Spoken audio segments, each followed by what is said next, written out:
Hello, my name is Wenchang Zhang, and my data ID is z5535713. This is my final presentation video for the PHYS 1116 solar system experiment. So let's start it. And we would like to define Kepler's three laws of planetary motion, which are central to this experiment. The first law is the law of ellipsis. It states that all planets move in elliptical orbits with the Sun located at one of the focal points. The second law is the law of equal areas. It means that the one line connecting a planet to the Sun sweeps out equal areas in equal times. This implies that a planet moves faster when it's closer to the Sun and slower when it's further away. The third law is the law of harmonics. It states that the square of the orbital period of a planet is directly proportional to the cube of the semi-major axis of its orbit. In other words, p squared is proportional to cubes. Now let's start talking about the question 9. And in the planet-moon scenario, the moon does not orbit a stationary planet. Instead, the plane also moves slightly, as you can see. But just as because both bodies orbit around the common center of the mass, known as the barycenter.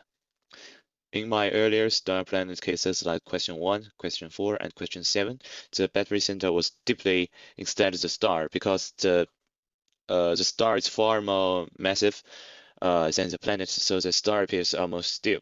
However, in the planet-moon system, the moon's mass is large relatively to the planet, so the barycenter is not at the center of the planet and can even be outside the planet's surface. This is why we clearly say the planet wobble as the moon orbits. Next, I've switched to the two-scale mode to answer question 11. Pertaining on the grid, I observed the standard Sun-Earth system, since we know the Earth is 1 AU from the Sun, and the simulation placed the Earth 2 grid units away from the Sun. I determined this that the distance between each grid maximum represents 0.5 AU. The scale is crucial for my next measurement.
Now applying these findings to our own solar system to answer question 15. Based on the simulation, we know that the orbital velocity decreases as distance increases.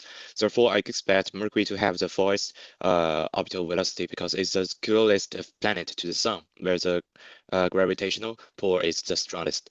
Conversely, Neptune should have the slowest orbital velocity, as it's the farthest planet from the Sun, experiencing the weakest gravitational pull. Finally, for question 16, regarding what I learned from this experiment allows me to virtually verify Kepler's law. I learned that planetary orbitals are defined by the balance between velocity and gravity. I observed how the center of the mass causes the Earth to wobble, and most importantly, my data confirmed that the square of the orbital period is indeed proportional to the cube of the distance. This simulation gave me a much clearer understanding of the mechanics governing our solar system. Thank you for watching.